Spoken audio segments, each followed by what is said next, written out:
Koe oi e te fie whanongo ia ko atu ake e kamata anga e polokalama koe ko mana ki ke whahoko atu I he pongpongini pia mo e South Pacific Loans pe whoki ki a Stelektopo. Whakatawanga pe ku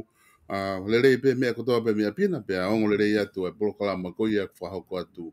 I he pongpongini. Ka kimo ai ko kore pe ke uhufanga I ngahi talwhatapu kotoa pe wha o atu pe miheni. Whatapu ki heo tua kune a fia hotau haonga whatapu atu ke hau e ki ka o maa tahi whanua, whatapu atu ka tiki motor kotoa pe, hataki lotu pe pe whoki he kainga tonga kotoa pe kuongo atu ki ai, e tau prokalama ko ea, ma tau kautaha sponsor ko e South Pacific Loans, pe he whoki a Steric Tupo, kuma o atu I he pongpongini. Mo kata katoki share atu pe tau ngahi prokalama ke tau inasi kotoa pe ai. I he pongpongini ko loto whoki o tai rei, Steric Tupo, pe mi he South Pacific Loans, taliki malo tau mau e ahoni, pea malo e ngā ue pe mei hena, mo e kei hoko atu e ngahi whatongia ko tā pepa mo no whakapaanga e tau ngahi polokalama, wheweha ke he pongpongini. Ia, Solvesta, malo mu ai lelei pa malo e kei hoko atu e whatongia, pea malo e lau maria hou iki, tuku ke ngā ue atu e whakatapu ko kamata e Solvesta, ko tui whiunga anoa pea, whamalu atu ai kai hoko atu e tau polokalama, pea hange ko ia ku ke tongai e Solvesta o ku mama furi ai mea kotoa pe o ikai ke ngata pe I he mea whakapolitikare ngai mea he community kai kaua pe mo tau mea whakapanga he kotui ku ke tokanga ai liliu ko ia hoko I he lao o ku ikai ko liliu e nia e hakata ka ko lao ia fonua pe ku pau pe ke tau mui ki ai hange ko ia ku ke tokanga I liliu mai foki he taimini ai tafaki o tu uaki ko pau ke faia o ka pau ko tu waki herea whakatonga pe ko harea pe ko tu urewa ai kontureki pe ko area pau ko ia I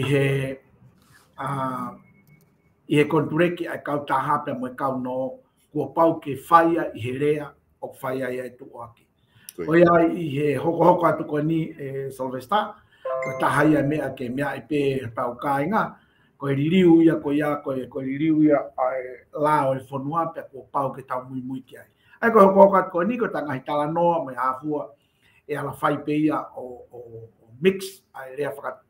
a Britania pe mo whakatonga o ku iloa he tolai ko bilingual ko pau ke ta whakatonga aue aki ai o ngorea ka ko ta whako ia o tu aki ko pau ke fai I rea whaka Britania tuku ke he ka pau e toki awhenga Maria I he kaha uwawe mai Solvesta ke ngā ue aki ai hanoni riu ai kontureki ka kai ko aki ngā o si ien ko hifok ko mau kontureki o pesi e ono pe ko ono ko ya Solvesta I he ko ngai te mi fokia o ere a whaka finance ki matangata ki ana kaneo ngoia e ala fai pe mea ko ia ka i he tu he taimini ko i uhinga ia ke tu wai ai tu aki ka ko pau ke tauna un ko wi ko ngalahi fo na taki pol kalama ki mu afaka statistic ko ai ka no ko ngalahi fo o no ia ko i kai nga tonga ta tau pe mo tau kai nga ha noa ko ngalahi o ka clients o ku e va ta uia o ku mahuina pe ia ke fai i he taurea ke fai i he taurea ai tu aki ka ko uhi ko pau pe ke tau mui ke lao pe te ta alua tu pe ko ni te tanga u aki pe ai ongorea loua i he tala noa ka ko nga ko ke ngai tu aki ko o ku hange ko ia ke whanga ue aki ko mamata pe foki me api ngai time ke o ku ke tuaki ai o whakatau pe ia ki he tau whitokonaki. Ia mautolu koe ne kau sponsor pe ape ki he wharen. Aia e ai pe ki ririu ai koe uhi o koe ke loto ke tau mau e lao. Koe ui voki e solo sta koe mau i koe lao ia o konga ua. Koe mo ua ai kau taha ko ia e ala uia ki he ono kilu. Pea koe mo ua ko ia, pea makehe pe ia me hano whaka mo uai. Ai toko taha ko ia me he kau taha o kune mau e lao, e ala uia ke he ua kilu. Pea koe mone lao not worth it. Ke te hanga o pakotui ku tau ngā unu pe ke taimi neongo koe kongalahi ai ka inga o kuna i he tawhako ia a mahuinga ke whai pe i he taurea. Ka koutui ko fuoloa tau pe tau i whonuan. Pea koe hape whai mo fuataha ai ngahi temi te tangau e aki i hoko atu ai ni. Kai tau tau rewhito pe ia ki ho whakarea i ngahi tu aki e Sylvester. Ko tui malala pe ta whako ia. Kai ke mahino ki o tau kainga i hoko atu ai ni. Koe nā tūla ia o e tu aki mo ngahi mea ko ia. Koe uhi, koe la o e whanua. Taim ta tau pe ia koe ke tuku ai e tala noa ia hange ko ia koe mau hoko atu koe ni e Sylvester. O kui ai foki e ai mea awha Christmas ai kau taha ko uhi ke ngai no ko toa pe ko skamata alwatu ia. Nā tolu ko toa pe nau mea mai o whaiha nau no i he mahina ko te ma. O kui ai rewa ai mea awha Christmas e kau taha. Wai foki ngai kau taha niu no ngā ke lulu pa usai pe ia. Ka koe lulu foko ia ko pare maha ko toko taha pepe toko tolu. Pare ulak, pare ua, pare tolu, ko mau tolu. O ku mau whakahonga i pe ai whenga we aki he tau kakato o atu i December. Ai whangi mea au whakateki nau tolu. O ku iai e nau no o approve. Pe ku tari e nau no. O ku ikai koe whakaukau no pe pake hau. E o atu hao kapa polo. Kai ke o Sylvester koe ki tala te uia ke tatala noa ku whai. Whakautui ku maalaala pitope. Koe. Ai kone tu koe e stareki koe lere kone ngai whai whatongia ai kau tahau ke tatau pe ngai mea kotoa pe ngai whia mau no ange koe whai kia tala noa koe fuu whia mau koe mawhiri no. Ai au kei tu tatau pe tawa koe ai. O kai kia mea e ririu e Sylvester koe kono whakarea taha koe sevesi koe tatau pe. Koe. Koe mea pe ke amanaki kia ho tau kai ngā teria na pe kai nga ko mo futonga na tua ki mai ta tua mai ra ka pitani ai ko inga pe ia mau inga ko hinga katau ka fai pe ai e o hopat ko ni Sylvester ko hui pe ko lao pa ko pau pe ke tau muy ki ai ta la ko fu ka ko to nga service mo me ko toa e ke fai pe ia e ko hui hui mai mo ke ni ka pau ko ia te mau atu e tana whakatonga pe whapalang. E tana whapalang e kua kapalang. Pea o mai o tala noa whakatonga. Kai o inga pau e ki whamalala pe ta whako ia e Sylvester. Maari e pito pa mahin o pito whakaukau ko ia. Ko inga e whairewa whinga ke hoko atu ano furi he ngai tu aki ke i he rea whakapalangi. Pea koutu eo ko mahino e pehe ka inga ia e rea ka pau wahani ihe ku whaingata ia he taimi e whahoko he rea whapalangi ko e moni o koe ke te whakatonga pe whapalangi e noa walungi au walu. E ko fica e ko ya o ku ne asi be fica e ko ya pe ko ya imagino atu to ngai tu aki hele pa langi ka pa ku e ka na trabai to ta to está ato wani ukai be ke ovio ka fo idea ko pet fa mo mai ka tala pe me ko ni if you need money come see sitareki e ko ia so mo ko ngi ai ko no valungea valu hiva valu o ko ke te me ai ko ke te ai pe fa lang pe fa tonga ala ko ke telefoni lo mi e fica ko ia tange starek speak to stareki pa ke whakatonga rewa ho tāno a koe toi ngā tuko ia. O koe taha so vesta. O koe ia hoki. E koe ange koe ni ngai tāu mai koe tā mai. Māua koe mea mau teka ke mau kei ova. E ko ngai immigration ni ko ngai hoki mai le tāu. O koe aku pehe tau mea. Koe tāu koe Hawaii. Koe koe tau sivi ingirisi. Nai kasi Inglisi he ni koe. Nai kasi Inglisi. Ke papapau yo kalama kamata ke osi. Koe tau oma tau lo no. I need money, please help. Koe konga ia koe alu kia tau tu aki tai nimi. Koe hape mea koe te ala whenga ki ai. Koloa peke ke mana tu e koe fo isfika koe noa valungea valu. Hiva valu. Ko lomi pe koe fika koe ia pa koe tatangi pe speak stareki. Pa ke me whalangoa ngoai. Ko ne lea mai puka stareki pa ke le whakatonga le wako ia. Oko. Lava le rei pe ai no ia he whonga ko ia e stareki Ko whilame fo ke ta whako ia e solvesta Ko ina e taimi lahi ki au nau whakau pe ko haka au whai pehe pure ana.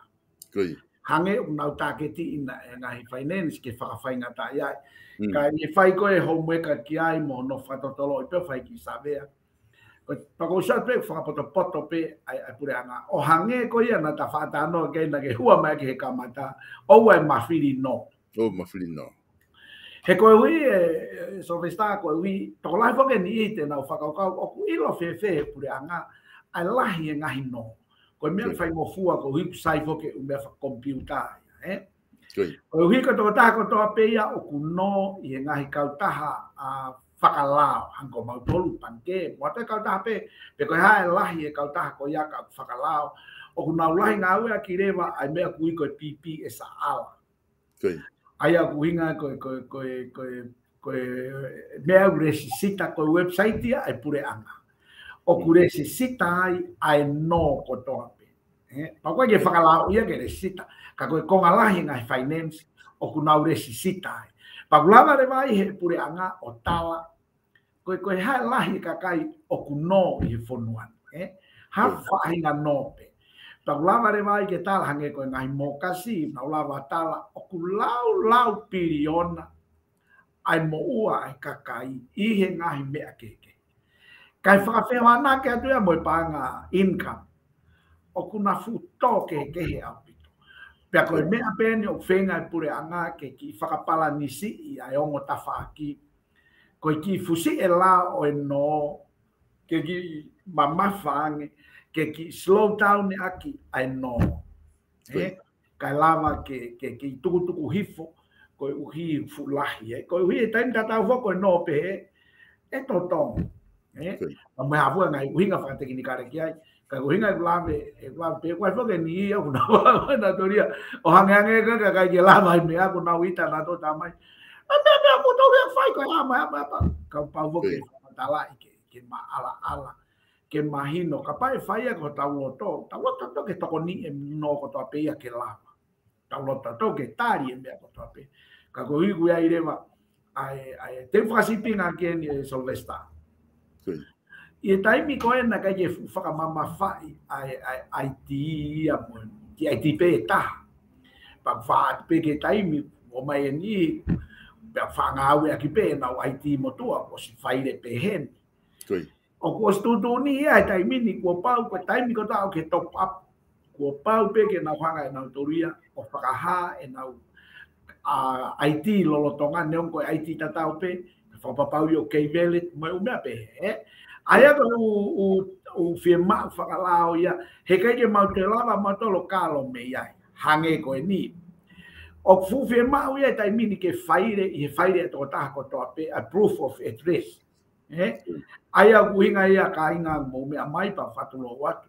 Ko pau ke ia e whakamoni I hoto tu asila te nofo ai. Kawa I te whakamoni me te panke, whakamoni pe koe totongi uhila, pe koe totongi vai, o kui hoto hingoa, ke whakamoni ia kia koe tu asila. Aia o fu o timani mai ia e lao te mini, e lao koe o finance law, ko pau ke fie mau o mea ia koe. Hange koe paying statement ni, te whasipinga whakaosea kia. Koe paying statement ni ia ko pau ia ke, pa koe fie mau koe ia e Solvesta.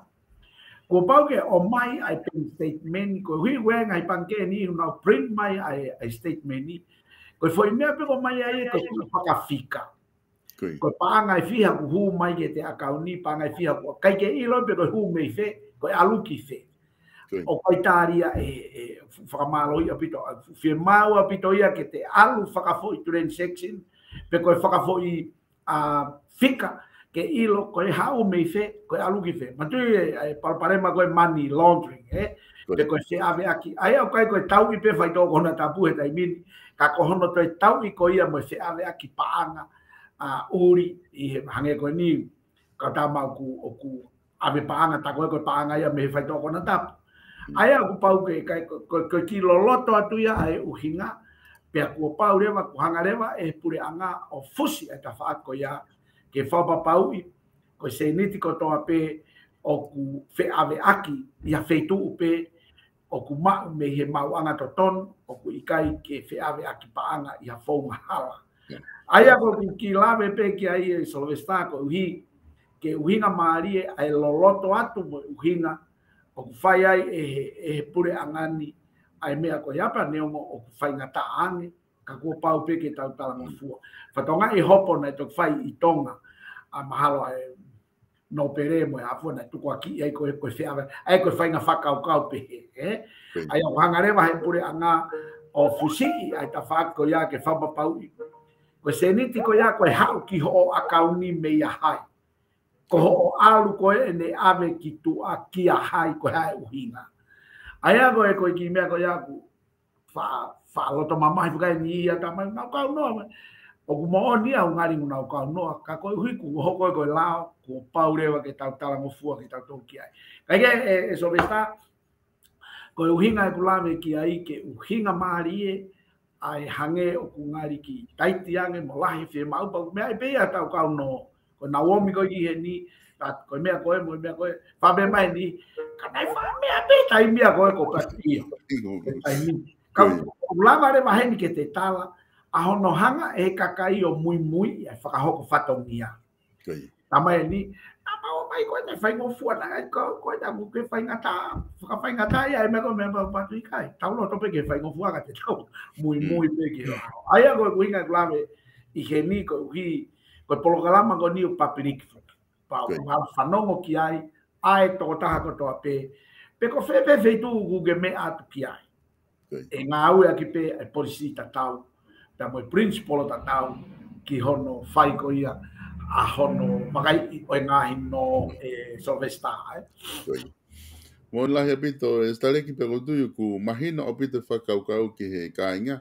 aia koe kono mo ni ona ia koe ngahi mea ko ke lawa koko o mahino I le rei ko he fika pe koe whakamoui koe no taha pe ia o ala pe ke fika whakamoui no walungia walu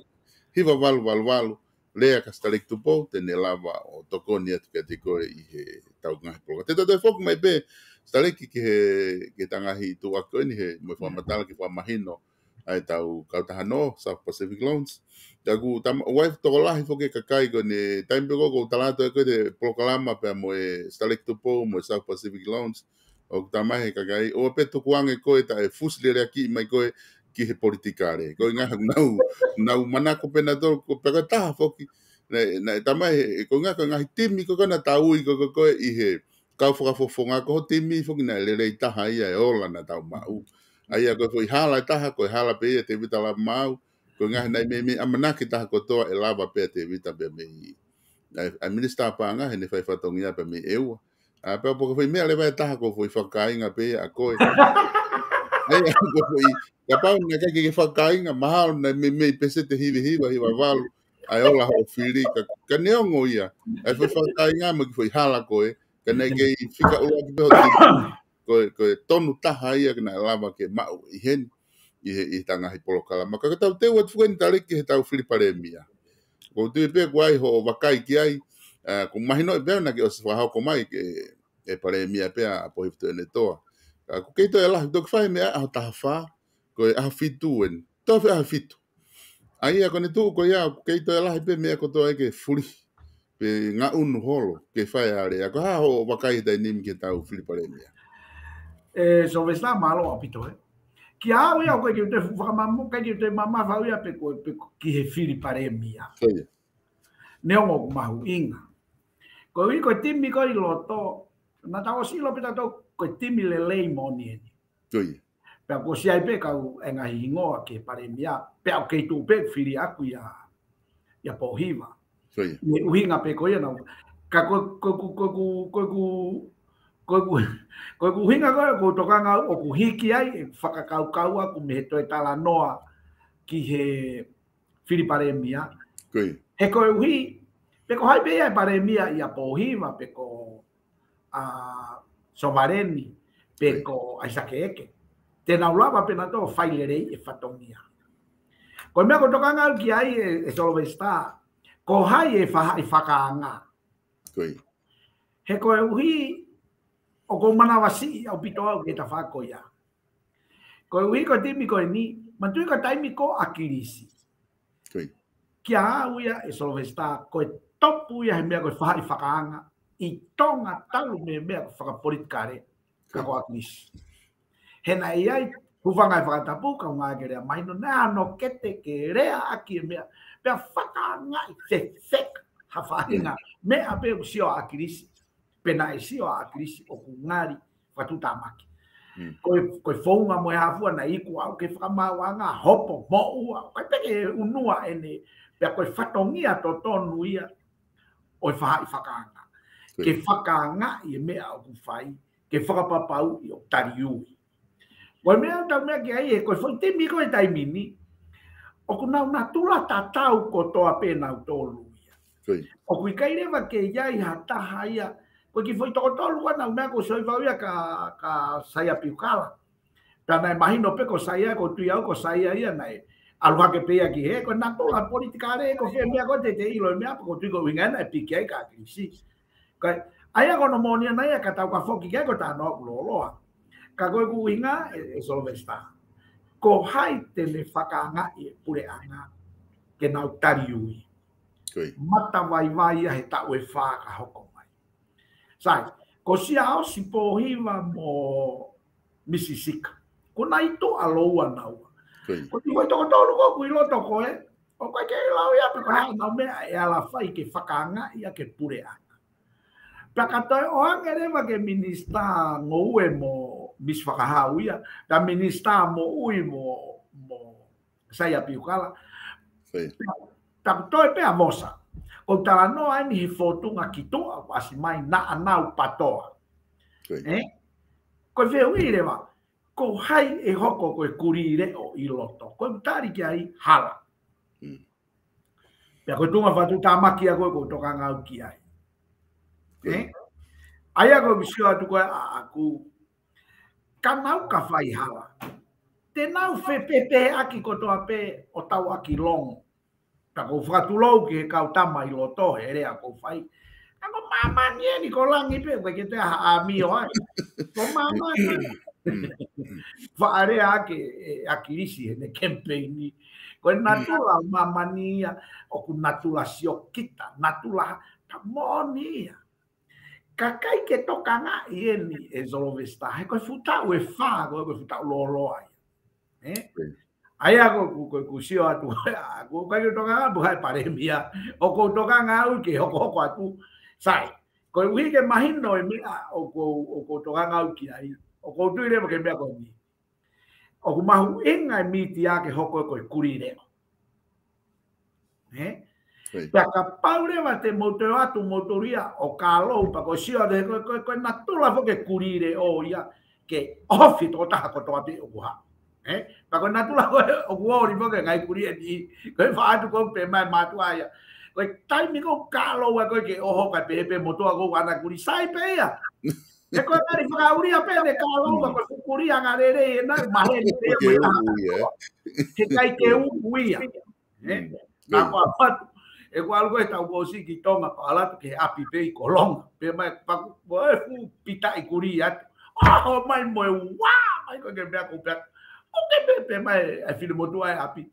sai pe ya ko kuri ko na ko atu ngai ko ne kalo pe mai ya ko me ka kai pe ne a pe ke u ya ko pe atu pu ke ko kuri ta mani na alo ako o ako to hitapu pe la to pasa pati ke si o mai pe pe teu ko ya eso me está con una clave que hay ko tokan aquí kapau de vai ka ya kuri re o hiloto fatongi ai e mitia pe ko motor ka wai pe ma tu ina fa hua tu ka ko te ke fa ka ko winga tu ma winga motor ko mitia ka ko ikaire va ke ya hare o loto ke kalo fatongi ai mitia ke kalo i me ko to ape ka hoa e ta tu pe ko ku hai mai ka pai ka ya ta to ko to ta miri i ku o kai Baka ide kalo ya ka kalo pe ka kalo ya e hange ko lawa e ne motua ko sai pe ya te ke ho ha ko kalo ko kuri e na ya ko no fure o pe me de u ya ko mata ke ta ko i loto ka ye so besta mon lah ya ko tokanga o ki ai ko wi te fasi pinga na e hanga e tokolahi o whakanga e pure anga gono pohiwa tu yo ne toa i he e nau aluholo pe a kawai mo ngahi mahe na e kawai mo nau ngahi hoa ko hinga ta noa ki ai o spapilike me ai ko ia e ko ha fau hono ngahi mo ni ka ko ume e nai o hake ko fehu i e hoko atu na e tonu pe nai hala e fonga ko ia e to hoko atu ke whahambe a pehe ana ere a foke me ai ko he na e loto e whanki kuri ia tapu mange mo ki nau tolu ko ni ka taunga ke temi ko ia ko ere a pea o ngawe aki na ki kakalo mai loto a se aspohiwa pe a pehe ki a se disisika mo ni ka ko ni ko nau itu anau tolu ko ke to ia ta ia i loto ke kalo kapal te nau te fai ha ina me ange ko ke ta we fa aya ko en kolo ko tokanga ki ai so sa te a o ka ko ki me asi ia ka sai ko en kolo ne ta ko ki ri a tupe pa ka asio sai neongo ko nau natula tatau pe ko hai pe kabineti ko hai e toi ki tu au nau natula tatau ko fehui te nau ke pe he ai pe e a o ki atai mi ku nau fe hanga hangai ko uhi ko fatongia aya ko si atu ko me aya a misisika pe mo sia spohiva meitu ne mo te na fa ai fakanga pe meitu ke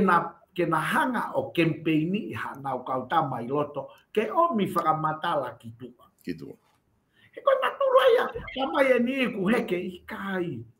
Koe politiki mone eke koe ka Saddam Hussein e taimi koe nai mau ai koe i he fuluo. Pea koe tau atu koe e PPC o eke ange ki ai. Koe ha, what politic means? Pea koe tari koe a Saddam Hussein.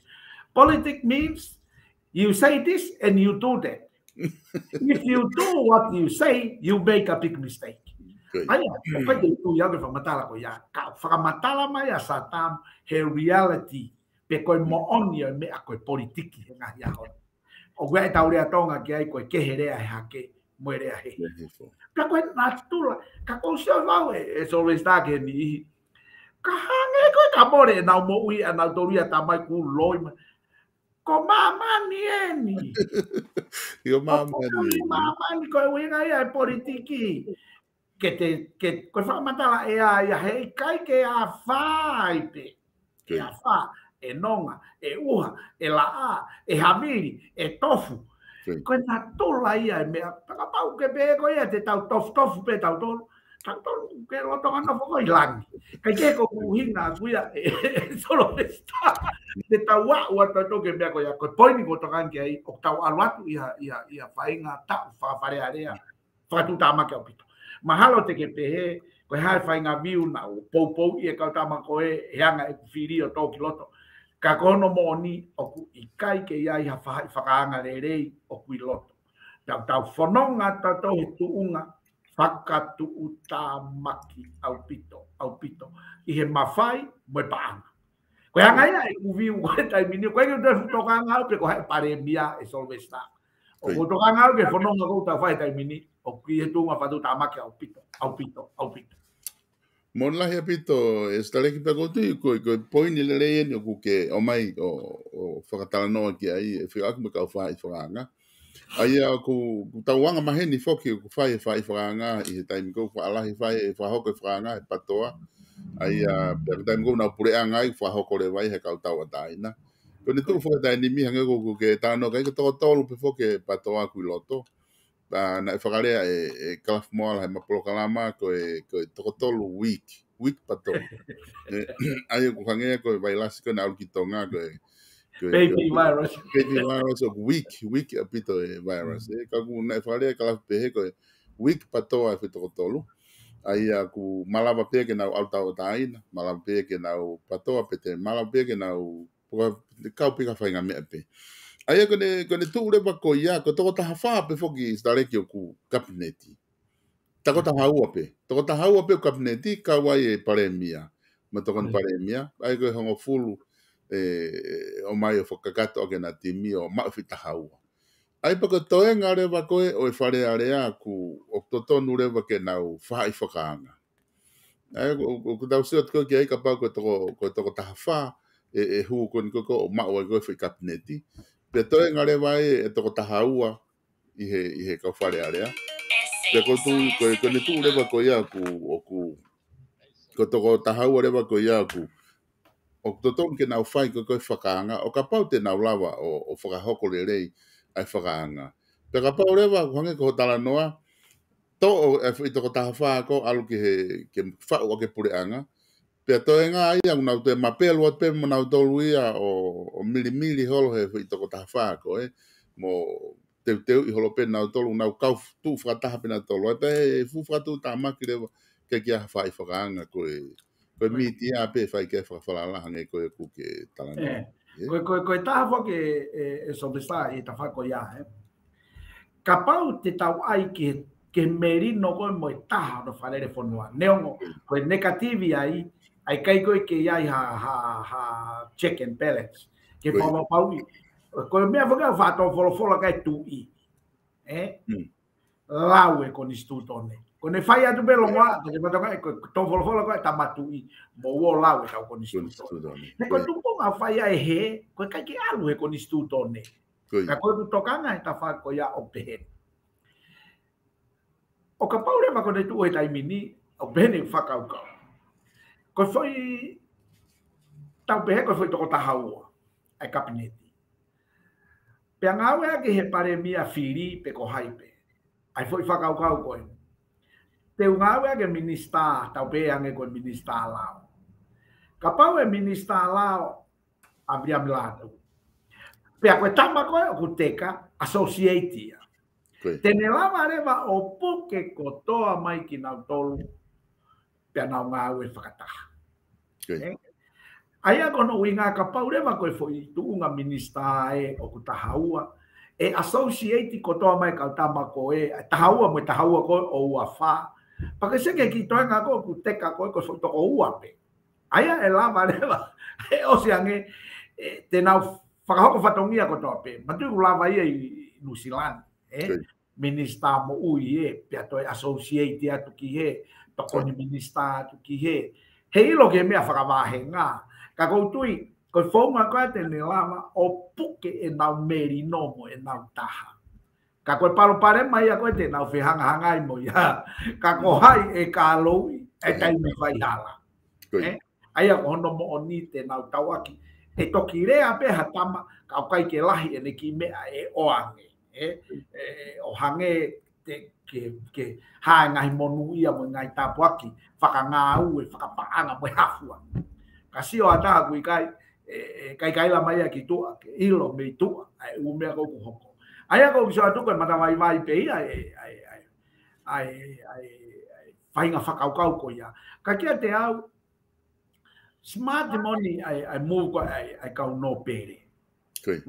so no holo mui na tolu he taimi ko mana doi na tala no mo no pere i he wa fe tafa ma taimi ko nei kamata ko me pa na auti na tolu kai lere ko ai patoa au talange ki ai ma fe lo ki New Zealand ba o ken ai be tamai re pa ko tari mari e o ko mari ia ko ia ngai nai fili na pure anga na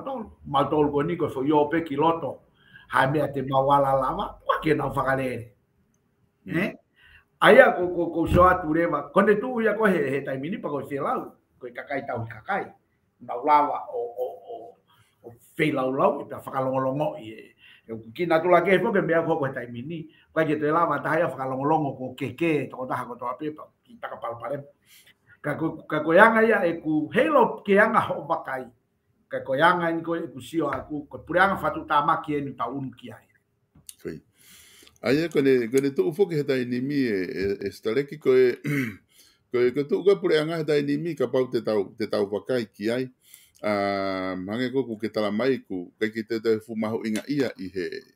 he pohai e pare mia ko hai ka ke pare mia o ko foi scenario o ku mari e heni ka pau ko fotu mai mahino mai ne foi to tolu po hiva tu ene toa se aso vareni ai sakeke ai ka ne tu ka pau na ko po hiva tu ene toa pepe mo ai sakeke e ka ke fu loko to fu ngau e ka kai ke na fakau kau te na usio pe ma o pe foi time e por anga kona to ki mari watu te na te ha o pe fa foi time ta tau pe mo fakalahi mai o pe fan ki fetongi me pe mahino pe ai sakeke to ki hu mai pa ka pa ai ne foi time e mau pe foi te mia ko te ka ke fu fa to ka ngai ke ai mahino pe ya ko ka hu fo o yo ko mai be na do na foi tim ka foi konga no fai ke to ka nga ko nga ko se sovareni na i pure anga ko ni na to mbali watu ko ia o tu malo he dai ni mi o pe he ko to la no ka popo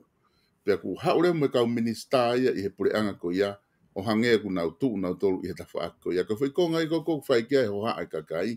mahino leva ku movete ai pure anga ko osi ko ai movete foi tu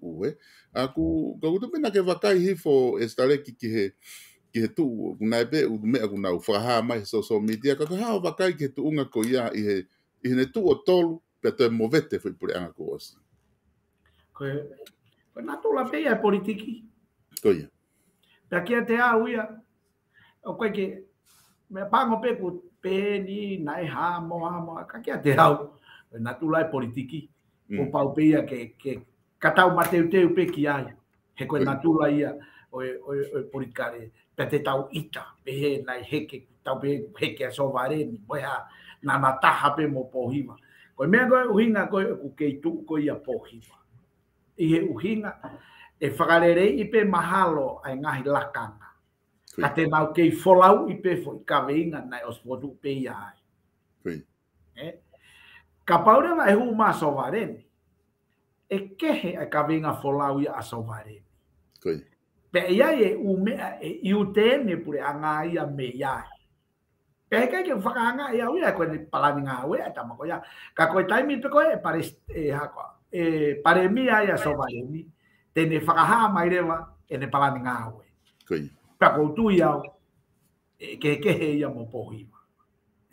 ko uhinga e koe nau pe wange ke lere kaneongo ia ko natula ia e politiki e solovesta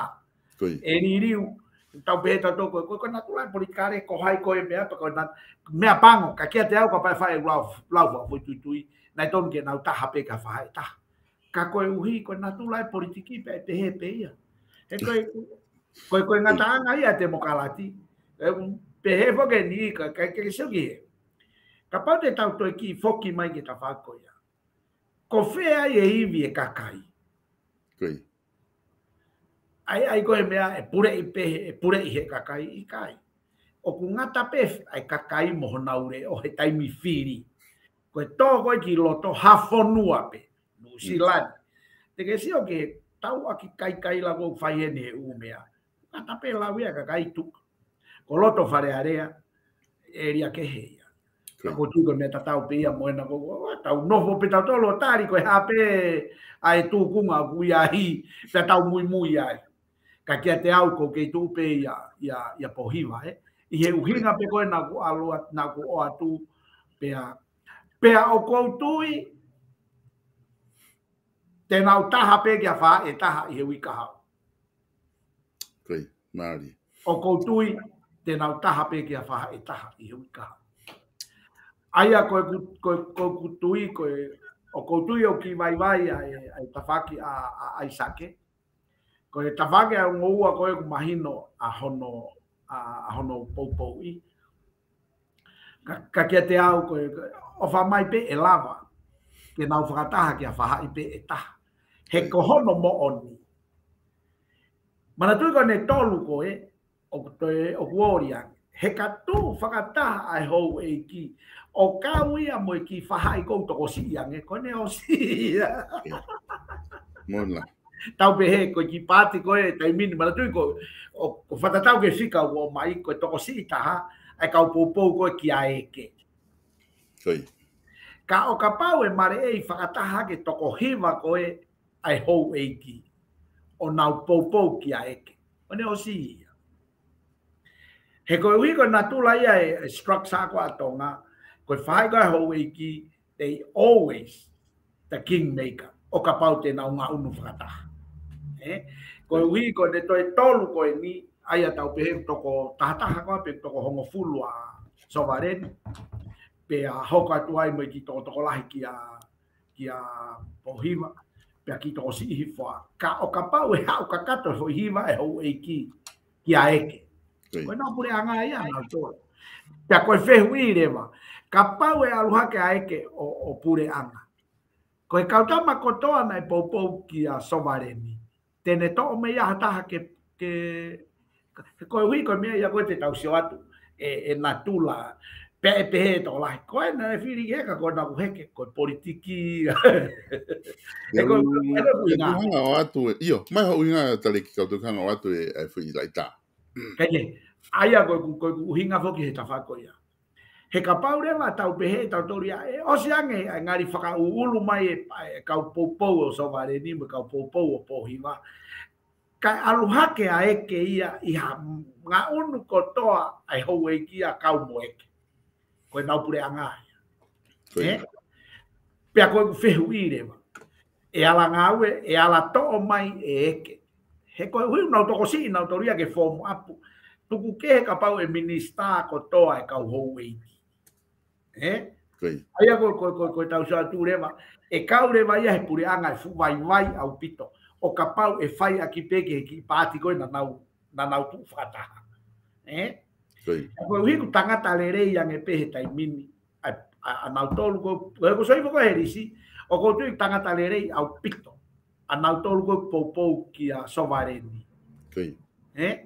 aia kai ko aia ko tu ufo ke tai nimi staleki ko na e tuku I mahi social media e foi lai tā koe ni koe pag hoko pe ko ka mea fa puri te sa kita ke mea ko na whakataha ai ko whakataha pe pa ko mea whakeu whahetai nimi te ke pe umata pate ke ia ku asme pe kina tol koe ka whakataha na sovereign ni ko foi konga ko na mahuinga ia ai ko whakafonga ko tonga tapula ki na ne whai e tohi na ne whai posi ai na ne whakamatala pe he o toko taha ua ai kau poupou ki a sovereign pane pehe lewa, ko toke tā asake eke, o poupou ki ai a tanela fus malohi, mo toke tā ping fas. Ai ka fwoi toko tolu, toke tā ai, una unofuna tolu i asake eke. Toke tā pohiwa to ene toa lewa, o aluia mo vātau hui, toko ua pena ua. Hiva kau no pere, me ua a pohiwa to ene toa, tahataha, kai ki la wha pure anga. Hiva a kau no pere, me toko tolu a asake eke, taha ua, kai ki la wha pure anga. Hiva kau no pere me taha ua a sovereign lava wha pure anga. tu ke ka pau hiva ka no pere ua a pohiva te ne toa tolu a sa ke whataha i ka toa ia ai ko hange ka whangi mea ko i murini ele i pā ko ke au mai mo green mai mo mai mo fo fasi hol ko nga ka lava tatana ke ma we now sit mai mo Winston Pitt ha time ko ia pena to lava le wa fa pure anga ai ko fo scenario ia ta e lava pe e ka no pere pe mo pohiva te ne toa mo ne to ta ko va ta hui pe me to tolo ai sa ke o fa fe pure anga ne ngo ko minority i pakai ka kai pure anga minority he na to ko ni ma pe ka fonga ka kai mo ka no pere ka lava pe fa pure anga pe ko fonga taha ka pa we uno ai sa ke mo ne ngo fo iwa ko e kia sovareni o slava fa pure anga pe ko uno a po hiva te ne to mo va tau ki ai ko foi to ko wa pe tana ke to ta fa lava fa pure anga ai ko scenario ia gulahi ko ka va kai ki ai ka pa ka pa tau pe ka pa te na ko ne tu e tai mini o kau e ta ha ki ko a sovareni koi ka pa re va e unu mo eke mo me ki ai aia e kai ke to firma wa ho e ki ia e te firma ho e ki ke kingmaker koi ka pa re va ko ia pe a ko to ai kabineti ko ho e ki pe ta e ala firma ki ai ko minister fonua ko wi ko instituto ai ka pa o kai ke winga ai atu ke pe o ko popo ke te ke ho e ki ka ko winga he ko me ai na tala mai e ko winga faunga ko ni ke lava e ko whakau ia mo me na o mai tupo nima ke to mai ke pure anga ke kakai te na lava pe whakarere ka ko talu e me wa fe o fulu mo kai ke lava ke te au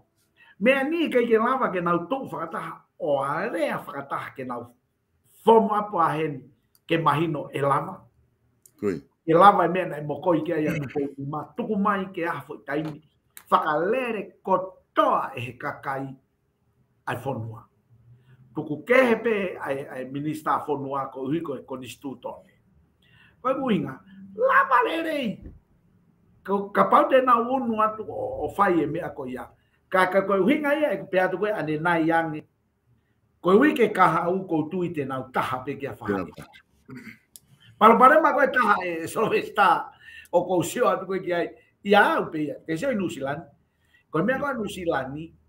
o po si imagino pe ia kapau o kai ke toi ai a fufu taimi ko o hange ko lau ane nai na ke o mai ke minority os imagino pe ko taimi pa ke ni tau mai pare mia ta mai green kapau te mo mai e o ate minister fia ma motor kapau te tau bom ape pure anga ko New Zealand Fest kapau te mo ka mai e o panau tiro se ke me ka tira ko ya o mai funga te pire sio ke kakai fonua hange ya fu me la hintala ya itonga ku ha moha ka ko kilai ata ko na ke o mai ko ata to tonu ia o ku mahino ko ke to fafufu he ko me o ngari ko via i hange ya ko na wo ta puni fare ka yange o mai se ke me ka New Zealand nai tila fo ke national pe mo reipa pe na kingmaker a Winston Peter pe mai a Winston Peter ko fepe pati a mo atene omi ke mau minister fia pe deputy prime minister pe mo minister ki muri ko ia te ka mo ia pe kai fo ke pe mai national we don't care but te gal ko he ka ki ma te mo te me ka ko si alure papiri ki na ilo ka kai ko to ape alure wa Winston Peter ia mo reipa ko ku inga ton ke whakanganga tonga i ke mahino koe no moro i e mea koe politiki. Pea onta te i polo pea mahino mai. Tau behe ka pau kuna tau aksenga a pohiva mo pea mo sovareni. Tau behe. Asima sovareni tamai. Ok? Ko koe ka pau te ke hao, te ke minister ha. He ko si mahino ko ia o kutaki i he timi ko ia. Ko hao ai ai ke toi whaka. Tala mahino, koe kapau te paremia, koe ku timi e. Paremia au moe ha. Tokonia mea. pe minister ha me sio que calle o que lo pe ha no fai ngata que no fai pe ka ko na tu lo ke ilo pe ko New Zealand o ko ye te a me ko fa fufu aulo me ko to ko lu pe ha we mahino pe ha we fai no fua pe asi ire vai fa matala ke mitia ko hi o kuna wosi o mai pe he funga te pile ka pa ko taria to fe wi ka ko na tu la ko ya Io, ko hange fo ko ke tala no ke stare ki pe o ke fa tala no corruption ni he dai me una ware a pe he ai hange ko na ke tala no ke ai fe mai Winton Spita ia ke ha wi o deputy te minister ki muri ko ke hinga ia fa corruption ni he sistemiko anu sila ia ko fia ma o fa politikare ia ana ke sai ke ne party sai ke ne ke na tol ia tai ni ko na king maker ai ko i he me fa politikare Ka tu koi mani I hia I tonga I he tu he tai nimi. Oku, ko taha ko toa pe he toko taha fitu, mo toko hiwa ka no pere ko tu, ko toko taha fitu. Tata fitu ko toko taha fitu. Oku nau, sa ia ke ai e nau lakanga minista. Ko kia taha ia e nau tolo e mahal pe ko pea, pea toko taha toko ua koe ke fia minista. Ka ke taha ko toa pe ka whiri ke minista, ko taha puaki ke taha ko ia, ke whakahoke hoko koe minista. I ne tu ko ia ka tau siwa tu ata tau ko option fo ke taha ia aku na tama he taha ku e lava pe a savaleni mane to taha wa tai ni ke nau ko pa fo ke mai no pere ia ke ha o minister he potunga ko fia ma ke minister no pere pe ko pe hele ka pa mai pe foi to ko ua ke foi to ko ua pe no fia mai me no pere pe ku lava na to fa pure anga ka tu fo ke historia ia tau sio me ke tau le tau riliu o te kai ke lava ka no pere ke na ma vahe tai mu na voti ai ne ngo ko pau ke fili ha no pere ka hiki ni ma pe ka no pere ya fakataha to ko hiwa ki foi tafa aki e tape ai a wai pe ka no pere ma lo ke na loto na to ki ai ka de na hiki ni ma pe na to na ange pe na to ko potanga ai ka ko na alfa taha pe na to luia i tai mu na voti ai e bakai ko ya ai ko tunga ko ai stale ki ko ni tau e tau fili paremia aia o kutu I he veve wa pa koe foke mahalo kun oksio ka kai tai mlahi ko hai e pare mia ka koe ngai me alahi mahu inga ke fonua o kutonu ke ilo I ko hai koe pare mia e hoko atu ai fonua ko me aia mahalo te mahu inga ange ko ngai ko hai e pare mia ko hai minista tene o mai ke ngai potunga we ko tu ko ngai me aia o ku mahu inga ke sio ki ai kakai I tai ko fai tala noa stare ki Io he te que que me hago con que capau e fai faiange kuo paremia a eke o ki ni ko na ku ka mo eke tai mini ke na lava na autoria o form up lele hapure anga ko uhi ko ki to fia to tol ai to ko ua pe mo una na fahaga e me a he posi tolo kai ko foi to ko ua ko me ko ko ki ai ko pau ke ne to o mai e ia ai ni I me he kautama ko e natula whakaori rewa e whai ngō fuange ka pau e wini o paremia a Sovarena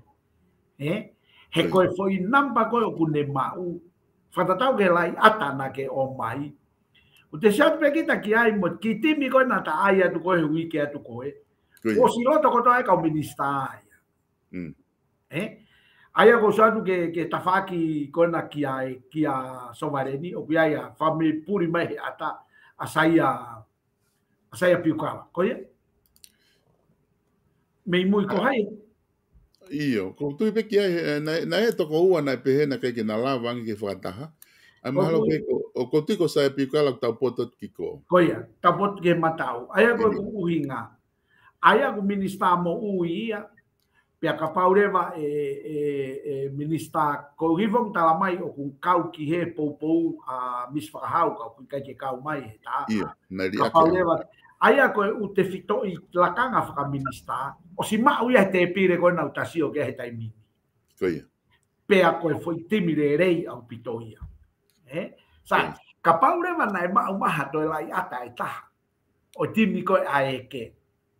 e vai au pito ai analaiso ia ko pau ke ngā ue aki eke ia ke ne piki mai a tame pe koe konga lahi e ne kau minista e to oi me timi koe Ko fe hui re wa te na longa ko hi ko to ate ka tama ko issue ai ko me te fa mo ko ka pa te na foki pa ko tu pa te na ta pe ka ha ko me foki ta stare ki oku unu ki ai ta tala no a honi e ta afe ko ni ta fa ko ya e ko lai foka ka e na loto mama hange ko asiko ko ai e ta mo ko manu pangai fika o ai ku ta fa ko sa mi we ko ta mo foki na fili po hi wa ia to de to ki hoko ko wana ha pai ai i ka veinga mo ta mo i tui fra politika re na ospalani pena autoria no no holo ka tama ke na hoko ko pure anga hoko i hoko atu ko ni ka ku asi foke tama ia he timi ko asovaleni ko ke asi ia i he timi ko apohi watu ene toa ai ko lewa ni i social media ko na uskamata lewa na honga na tolo tapalasia ai fonga ko ia mi hapai o laure vai aku ne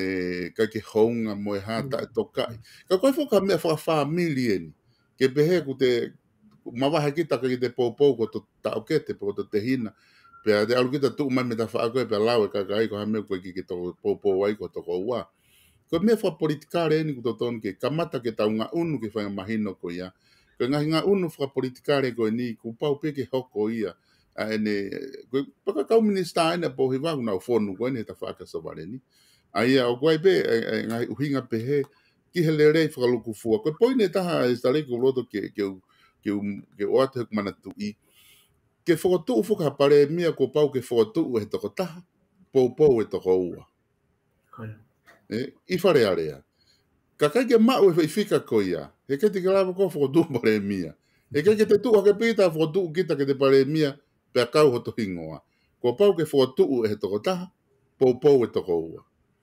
ka tu ko ai ke ka foto uia e ping fas to e peto ko taha ia ke po ko ai nuka mi ewa ka ke la vai foto u ka candidate ko pau ke na kumi ha fo in ha to ko taha me fe tu ke foka ka tu ke ka po ma no pere ka tu ko po to ne toa ka foto uia e va tau o fe ma to ko u ke na po mai ka to lava o foto ko tu ta ni mi ka ke la vai o que ko venga dilema ia ko fa politikare i da o fili pare mia ka ko me le ke fa hava kai kia ko me avo ko ni ko te tau to foki o fe huia pe fe ai fa kau kau re ka pau o te sisio atu pe he i kai ke lava tau to tonu rewa ke nga unu ki a whahai e taha ko hui pa ko tui pa wia te nau ko tui pe te nau foki pe o setol ka whahai e taha ki mua i he sai te wasi pinga kien te kon ko ke whai e whiri taki ai National Party i Nusilanda na mahino hake o ngo hingoa e ua ai ko tama ko ni ko taki he tai minia Laxton pe mo hai na e masiko na ko mi tauranga so ko ne ofi pe ko ki he whiri ki wa mai tamai te popo ki he to o hingoa ku me he whiri pa ka si ko osia na whakapapau e pe na paloti o ma he tama ko e pa ka si o ko tu ya na tila na ua na area pa ka si o taimi ko ni ko o mai e ko e na whakahoko o stu ko mai fo ke na whakahoko taki e toko ni fefine ko na o si mahino ko toko ni pe fika tolu aturewa ai ko kuhinga ko mahino ai ko pare ma ko sa ta ia so vesta ke ta me afakatonga o ku fulahi nga we ki emotion e ta wongo kai ke nga we ki e ta whakakau whakalere Tawang pe ko mea whaka ngai mea whaka putu ko tau atu po so atu ke mata pa tau tanga ta ko tau pa ka tanga ina ko tanga na ko ita ke anga ni polu pe ko ya ka tau e tau fa ina emotion whakatong ai ko so atu hanga he mea ko ya o ue sia lahi e tau mea whaka politikare ka ko tu ko tau ko bui muri ni o tau ki o manako he mea whaka politikare o tau o sianga tau tolu ki e anga e riha aki holo umea pa mai to ton ke tau esia do ria ko natula ia o polikane ha me ai e no hau hau kai ki tu ia pa ko sa ko ki ko tu fai ngata analyze o he taimini e solvista he na lo to he kana do ria lo to nga fola una to ki potai ko na ko e va mo e wa wi ko hopong o lo to ari ha ki al ko lunga al ki lalo pa ko e se tolo ha Porque que falava tanto analyze o refunga coia. Ko tui ko ofi ko ge mea e ko tui tenau alu atu fo ka fai ngata afoki hange ko tano fai ngata afoki ka ho eki ka pa de na unu hange ko ko la ko ka nau ka unu ka eke ko foi unu mau taimi he ka ke ma fika ia ka nau ka unu ha ke ka poi aia ko foi fa hai ko ge wini ko na unu ha ke kia que sovareni kana tila faka foi tui mo sovareni te o ministra ha ka o alu hatu ka ko sovareni fo kia ka que to firma e tila ko ya he kuna o sima ta be ta toria e firma be sovareni e ho e ke ta ko vi ko ministra fonua mo ta ministra e ta ko ne osia que ma e na fika kana wi Aya he kaje fehanga ia sovarenia mo pakeni ko ya. Ko me ta ton ge ta faka mama fai e tau solo está. O ku ikai ko corruption e me ko ni. Pe o ku ikai ko heke. Hange ko me ko na ge o mai ta mai ulahe ita he ki he ta ma ko na ko me ha pai ia hai ko na ko vana. E mai ia ko ne tu e ka mo ta tu mo to masi. Ko me fo ke ta ha vo sta ki o tau tatari fe ki tau tu ko tu ki ta foki ma ko hui ka hau e te ki mahino ang ko ofi fu ke ta imgo ke kakat e mahino lo ngai nga unu hang ke tala mai e la pe unu fakata ko me ta tau tatari ki tau sio ki ai ko sa ha fu e spokesperson ko ka no pere ko lot tu va no ko ne o si faka ha i he publicly a faka ko ni o ko holo mui ka no pere ko to me he filiparemia ke na ka ho filiparemia o na loto ke tukuange ke toko taha fitu e kakai ke nau whao e pureanga. Ko ngai ako mahu inga ia ai i wakai whaka politika reba me ta wha koe ni ke usio ange pe te nau holo mui o au ke aho kok whae pāloti. Ke nau kip ke nau wet ko yang nau holo mui. Ke unga ke nau holo mui ange o tuu kai tukuanga nge ai whai kulup tolu koe ni ke nau whetakai. Ri holo nau tolu e whai wahaki e ua pe te nau lawa o whao hapureanga pe ikai. O te whakawhalala he kau no pere, he kutamai kau no pere, nau holo mui kai tukuange ki he kakai ke nau whaapure anga. Pea ko nofo e nio o whakaukau mo nofo i whakamatala ko ia, o sio pe ku nau holo mui mo oni, pe ko holo mui pe o ene rere mai me ta whaaki, pe ko e holo mui o ku nau whaare aki, ka kunga kau kakai e kau tamako e. Ke te ke sio ai, mea ko nau lawe ke ane nai. Ko mea nei moko i ke ai tupou nima. La ako unga whanua. Pea mo e ririu e wafe o fulu. Pea o mai e fo i fika koe taha fitu ke lava e he kakai o whakarere ai whanua. Wafe o fulu, koe tau ene taha taha. O te keke nau lava e nau tolu. O keke o inga koe ke nau lava whakarere. Ka koe ke nau lava nau tolo ngā ue whakataha. Ko e foi ta fa historia pa que sio que mea goia atu i wakano. Ke te nau holo mui kai tuku mai ke toko taha fitu ke nau whakalere, ke nau hanga whau ai pureanga. Pea kia te au koutui au solvesta. Heka ke toi ririu e kau no pere ia mea. Ko anga e kutui mana tu yo na te neongo pe ya ta ya no loto ka te nau ke tu fa ta pe na to hange ko mena ke ya ka de nai neongo loto mo ta loto ko tai mi hiki ni ma te nau al ta ko ta ya me ale re me ka no pere sai ko pe mai ko to va no nau holo mui ka tu ku mai ki he kakai ke nau ke foi to ta fitu ke nau fa ko pureanga ko ku fehui ko ha ko ke lava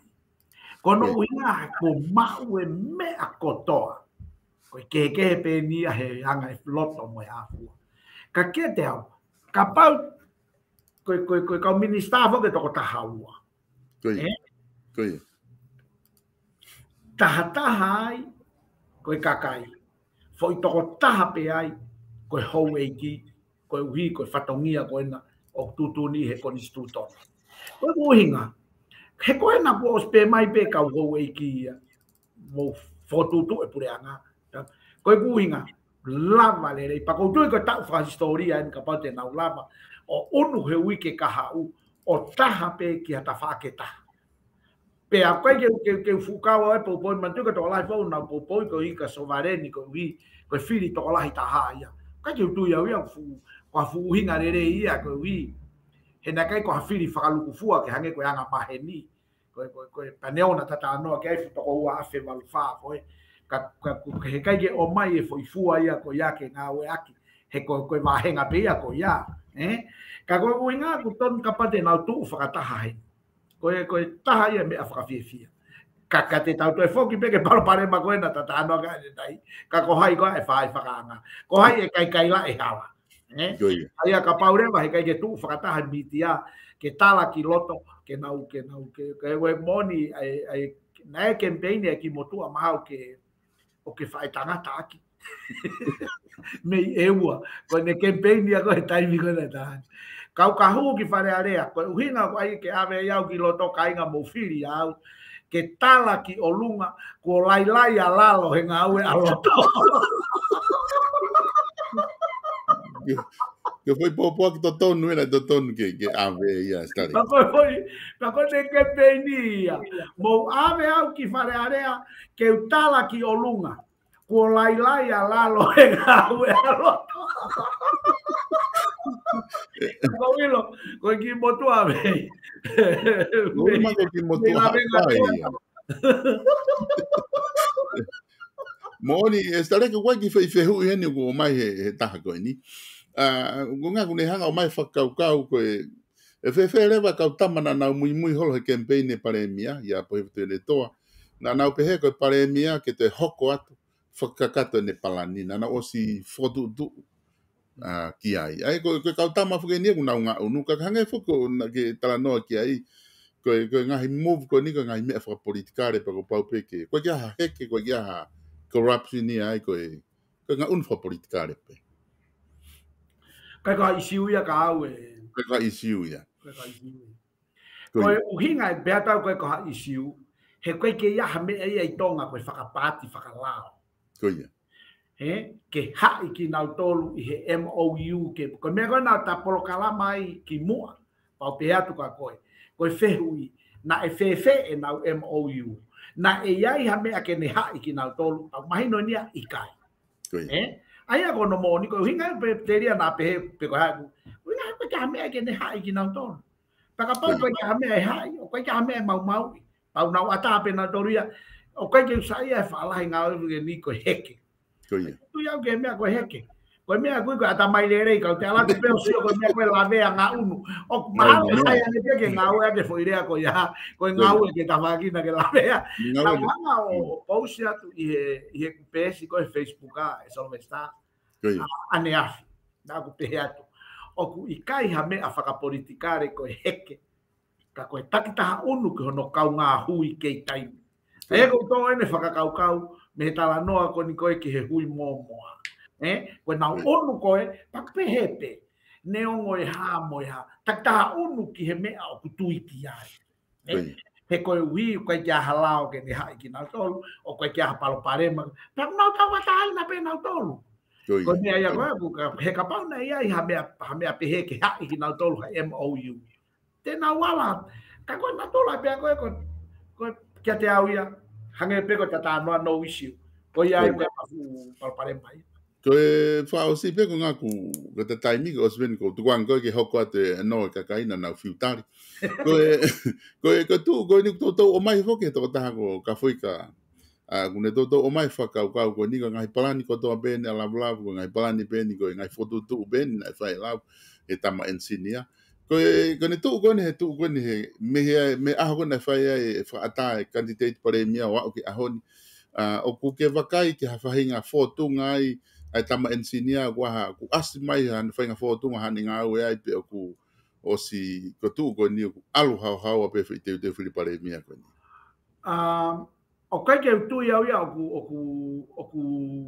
influence lavu hame ameitua ko ia pe akapau oku tala noa mai a lavu telefoni pe ha ne fainga fonga kia ka kia te au mo na tula o lavu o kui kai ke asi mai I misia ko ia he taimini. Ia au pe ia mo ku analyze o. Ka koe e ki rea ia na ngā ue aki lavu o ko sata ue aku e amai pa koe ke uhinga e ne amai ke pehe o ku mea ka koe ki foi rea na ne ngā ue aki. He I kai ke ia hataha ia e tō ki whare area tentai fie mau la kanga paremia. Tō tā ko tō pe ako mooni ia uia. Ka pau e pe mai a tahi loto koe uhi koe whaunga. Ka pe mai a tahi e loto koe ke fie paremia ton kia via sivi. O koe mooni ia lavu ai. Koe uhi koe hae tukunga o te iai whaka fiti, whaka kau mo e hafua, whaka tau, mo uire rei. Hapenga hi mea o savea e aki. Ka koe ki whoirea ia, o ku hanga e he ki whoirea ko ia, o whakae amai, e he toi mawahe koe ai kau tama koe. Ki mea koe na ke o mai ane nai, o kai ki hatahai e tae feminista. Moni lahi ia. Ka pau e pe maha I loto he toko taha fitu kai ke feminista, te talatu ka koe tuku e loi koe pau lotu ia. Tuku ia. O lo ia. Ko ki foi rea ko ngai ke lam ke hata ta feminista moni opito ia ka ko uhinga ko rea ia na de fa nga we aki pa ko ha no fa moni he mea ko ni I he e nau toe mo vete he posilo he ki timi ko ka pau te ngari te alo kau ki he kai ke ia ha fa nga mari ko ia te he ke mai ka eke ko uhi e ala ia ha kusea Aia kono moni ko uhinga ia ai unu holo. Aia e so vesta ko tui ko tari atu ho fehui. Ko whenga mea koe ke tu ia uia. Ko fehui whaos bente o atu. Whaos apito en stare ki ku ngā ku ke kau whanongo mo kau mamata koe nuk mo mui mai tau programa koe. Fehui whaos iene ave pa mo toki. Ko mo toenga mo fehui toki ave he programa mui kau. O ku tamai taha koe ni. O ku whia mau. E tonga ha paremia o ne ngā pe ono atamai o kai ke ngā pe ono atamai o kai ke whawhalala ia me ha ensinia ha take ko tu ko ni ki komen pe ana ia kune o mai ko ni pe ko tu malo ko to tolu ko ni o kau candidate paremia ko kau toke tā toke tā po hiwe tu ni toke tā ai sake pe mo seso vareni ai aku ia mama whakaako ia tingina utolu ko ai tau ke ngā u he ngā mala e kuna ngā u ai pero tiu ka kia kantiteti ai tingina utolu ko ka ha ho bakai ki ai ko malo ko hinga pe fe ia he taimi ko ni na le repre nga ko si e bakai ko ia hono lava influence e lago ngā me la he pure nga ko ia ta malava ia pure anga ko to ape taki ko to ape o ia I hono fare. Ko ai ko ke pehe ke ne ngau ki pe hono atamai ko ki foi laini ang manifi. Paremia ko Palestinio America o ko ai hono kau fare. Paremia o New Zealand o ko ai hono kau fare. Paremia Australia o ko ai hono kau fare. Taki ko to ape he kai ke lava ia tu ia te ia pe ta ia hono kau fare. Ai ka pau ko me ke hinga mai ki ai ke firi ha paremia o ngau e pe hono atamai io te ngau e pe ngai me ala ka ko whakalere fonua o ku fie ma uia ke tala noi ko pa ko tu ko hinga kabineti e patai mi tatau e ia pe foi toko taha ia ko ne toko taha fare ia sai ko agris po hima na ngau e ka lo pe centuri ko na ngau e ka lo pe centuri ko ene fai fare ko pohima na e mahino mai neongo na kai ke mea kana ne lahi ngā ue aka lavu ko ene ensinia ko ne fai fare ko e hala mo mea isiu kehe ia ka ko e natula ia o e toko taha ko toa peku I he sea taki ke ne kumiha ne fare I he mala e fuhu me atatau mala e akapulu te ke sio ki coach ko anusila ne olopereki ko head coach ka okuyai pe ka lasi tene o mai ke fare ia tai fai firi ko me fra mama lahi pa ko tu ko ai ko ke pe ke ne ngau e pe no atamai mo nia ko decision making he tai mi wala to ai ko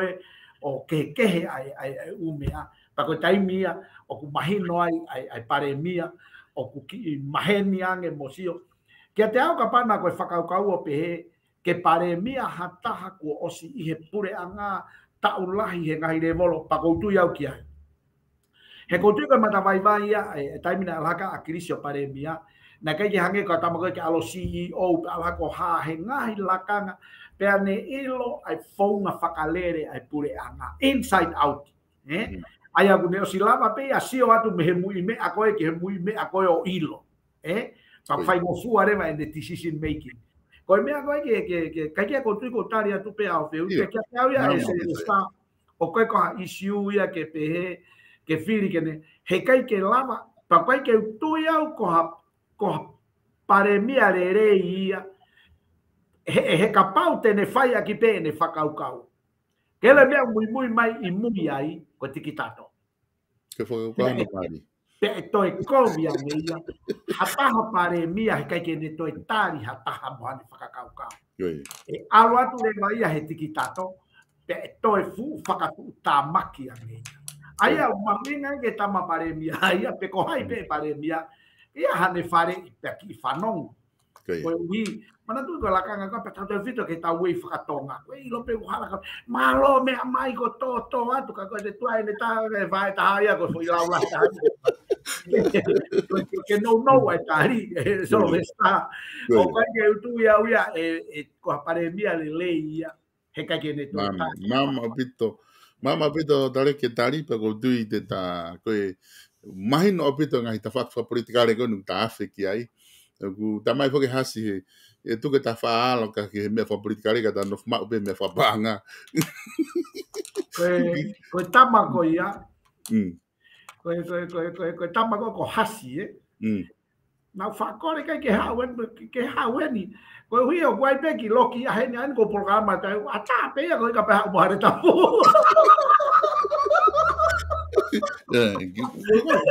ma pe pa malesino huwa tu ke agi spa be ai pa to algo Viene fa miri o vai mai ko vai ko ke ha ba be mo ba foi mo tu mo ba foi fuluti o kai ele ba si da mama tu ko ko ko re da ma kai ke ko ngai ai ko me auta ba mu ki ai solo me sta que auta ki ha fa que kau na vai ko pure ma no lo tia que lawa ne mai he ko me ko e hoko karea fakata ma tu ko tai meni area ka ki anga ke ita ta ko pe ko tai ni area kata apo hiwa ia ene ki tokosi i pe ana unu na dolu o taha mo ki tokosi i ko aeke pe ana convince na dolu ai ho eki o nau ma tu e ka ke nau be ka ko inga ke fom pe ana he ko ba pe ke nau palo ti ko to pe amare e ko to ha ke ai vai a ko e o hiki nima mo yongo ki tu mai no lo ti ko pe na wini na dol e to ma wange o ri ai ko tu nga ka u ki ke tu nga ko ya ka ko ha ko lau e starek ko osi totonu ke a tau ka kai tonga to ke fainga matunga ko ha pe tu nga ya o ke nga un fa politikare fo no pa tau tari pe ko bon tau laka mo ko fe hu fo ke ne una e fa ho ko e fa fili ai fa ka ko ni fa to e fili pe kai pe tari to la ke fa to ai fili ko ni to ta fitu na na hu fa le o te fai pe fe ta tau ki kakai ko hau te loto ki ai para pa kai ke fili ta ha ko e ta mai ta ha ko ke fa tu ai ka ko tau tu pe ko hai pe ko e au ki ai o fili pa tau popo ko to e solo me sta ko ye fa tu lo atu mo ha lotu ko ye ka tau fa ma popo pe me to tapu na ta ki por kalama ki mu pe ta la tu pe mo ni ko i azione va ulaki de sto me a kotoa pe hoko mai nai kai ata ia me he o tua. Kia te au. Pena me a whaka mea pango ia au he toko lahi nau pehe mai wama. Kia te au. Koe mea koe ku hoko, koe whaka ata ia he o tua. Pete te loto ki ai pe i kai. Tau tari ia koe me aia. Epa tau whanonga. Koe wheu i o whaka o tua. Koe ne whaka o tua e na hoko ai.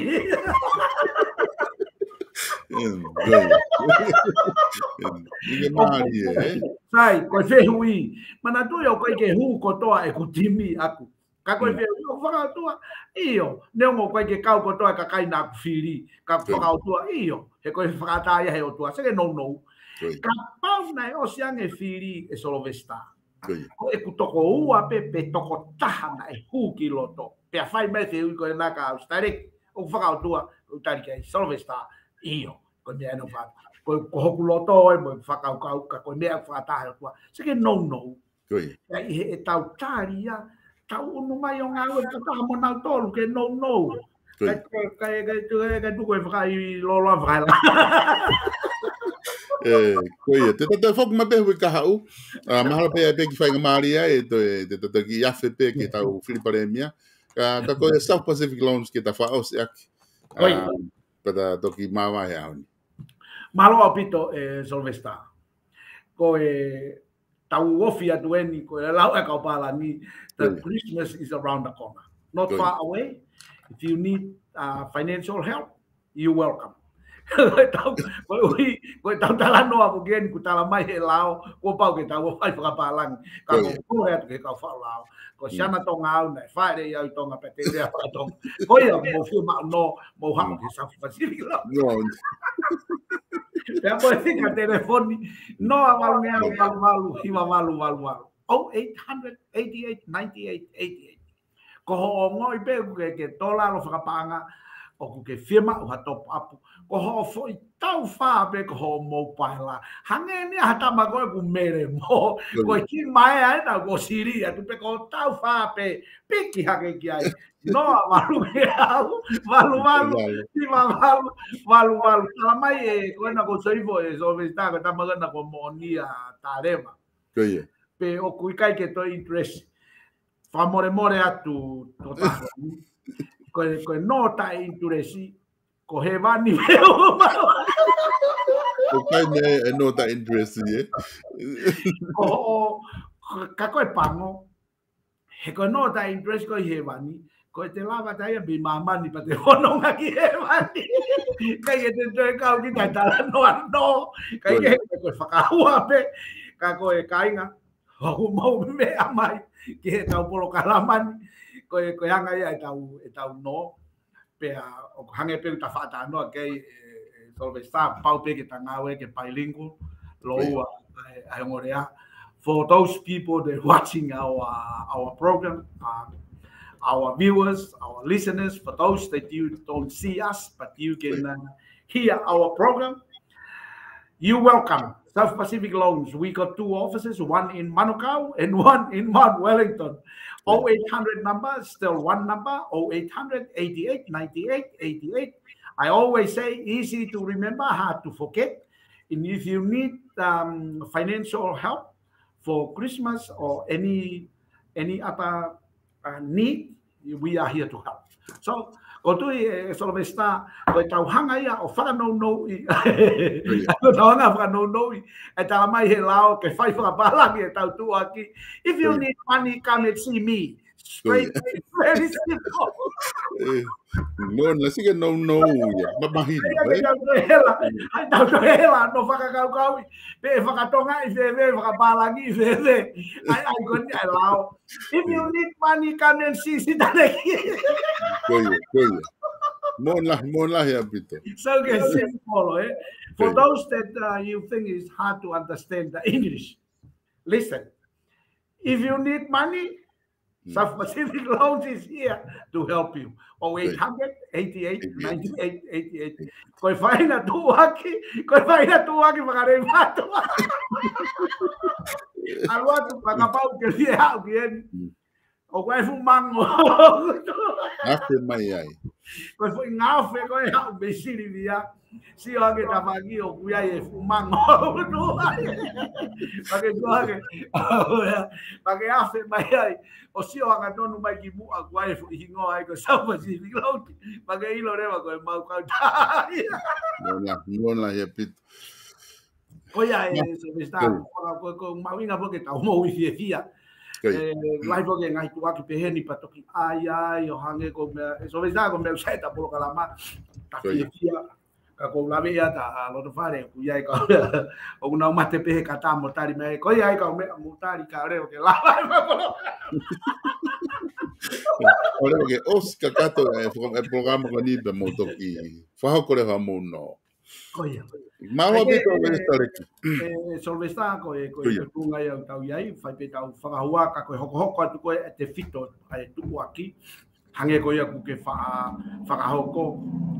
koe iai hao tono no me fai foki e whakatonga ko kore ke ririu atu pe koe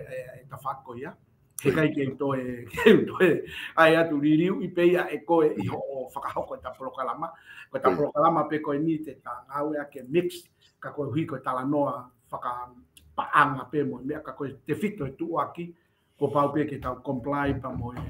lao tau te fito ue voge tau ka inga koe ke fuku ma pe se te au ai ta whaki ko ia ka kou tui koe uhinga ia te tanga ue pa taim ta tau te ke savea i pe me he kau taha ke whapapau koe uhi koe ua kilu ko ni e Solvesta ka pau te ua kilu te umate au te io Bona. Kai ke ko tamonuat ka te motol ko tape ko tu e ai pe tangai programa ki mu ai Christmas. Tamonuat ka te motol ko mo fi ma ya tono no ka mo fi ma te ke no fo pe me ko ya e Solvesta o ki kai ko me ai ko ma fi no ka ma winga pito pe ko motol o faka wa o fanki me tono no we are here to help. Ka ko wi o ma winga pito pe time that out for those people that they need to apply for a loan, you're welcome. Time that out, there are a lot of documents that we need, like the last 3 months bank statement. If you can bring the payslips, the latest payslip, there are more 2 form of ID and a proof of address. So these are the basic requirements that